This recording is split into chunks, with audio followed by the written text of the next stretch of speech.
लोकसभा चुनाव 2024 से पहले 5 राज्यों के चुनावी नतीजों ने काफ़ी हलचल मचा दी थी। उन्होंने विपक्षी दलों को ईवीएम पर सवाल खड़े करने के लिए मजबूर कर दिया एक तरीके से। हालांकि ईवीएम पर बीजेपी भी साल 2009 में सवाल खड़े कर चुकी है, लेकिन 2014 में केंद्र की सत्ता में आने के बाद से बीजेपी खुलकर ईवीएम से चुनाव कराने के पक्षधर रही।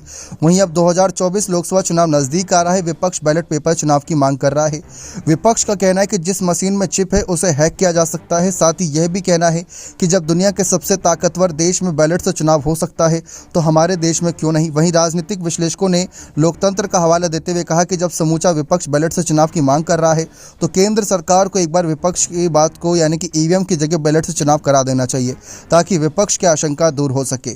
दरअसल देश में पहले बैलेट से ही चुनाव होता था, लेकिन 1982 में पहली बार केरल के एक विधानसभा चुनाव में ईवीएम का इस्तेमाल किया गया था। फिर 1999 में लोकसभा चुनाव के दौरान कहीं कहीं ईवीएम का इस्तेमाल किया गया, यानी 2004 के पहले तक ईवीएम और बैलेट दोनों से चुनाव कराया जाने लगा।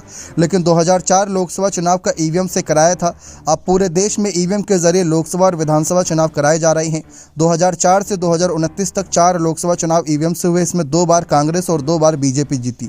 वहीं एक दावे के अनुसार अब तक 1000 से ज़्यादा विधानसभा चुनाव ईवीएम से कराए जा चुके हैं। वहीं जैसे जैसे चुनाव में बीजेपी की जीत और विपक्षी दलों की हार हो रही है, वैसे वैसे ईवीएम पर सवाल खड़े होते जा रहे हैं। 140 करोड़ लोग देश का भविष्य तय करते हैं। आप 3 घंटे या 2 घंटे में नतीजे कैसे तय कर सकते हैं, ऐसा अखिलेश यादव का कहना था। अखिलेश ने यह भी कहा था कि सबसे ताकतवर देश अमेरिका में आज भी बैलेट से ही वोट डाला जाता है। पश्चिम बंगाल सीएम ममता बनर्जी भी ईवीएम की जगह बैलेट पेपर से मतदान कराने की मांग कर चुकी है। कांग्रेस, आम आदमी पार्टी समेत कई दल भी ईवीएम पर सवाल खड़े कर चुके हैं। कांग्रेस महासचिव दिग्विजय सिंह ने भी दावा किया कि जिस भी मशीन में चिप होती है उसे हैक किया जा सकता है। इतना ही नहीं, बीजेपी वरिष्ठ नेता लाल कृष्ण आडवाणी ने साल 2009 में इस पर काफ़ी खुलकर बात रखी थी और वोटिंग मशीन में काफ़ी बदलाव भी तब किए गए थे। इसके अलावा बीजेपी नेता सुब्रमण्यम स्वामी ने भी साल 2009 में दावा किया था कि ईवीएम के जरिए वोटों का होलसेल फ्रॉड संभव है। हालांकि ईवीएम को हैक करने के आरोपों पर चुनाव आयोग ने कुछ साल पहले राजनीतिक दलों को हैक करने की चुनौती दी थी, लेकिन उस समय कोई दल इस चुनौती को स्वीकार नहीं कर पाया। हाल ही में हिमाचल और कर्नाटक के चुनावी नतीजों ने साफ कर दिया था कि ईवीएम में छेड़छाड़ संभव नहीं, क्योंकि वहां कांग्रेस जीती थी। लेकिन जिस तरीके से हार या जीत का मतलब नहीं, यहाँ पर बात है लोकसभा चुनाव को लेकर।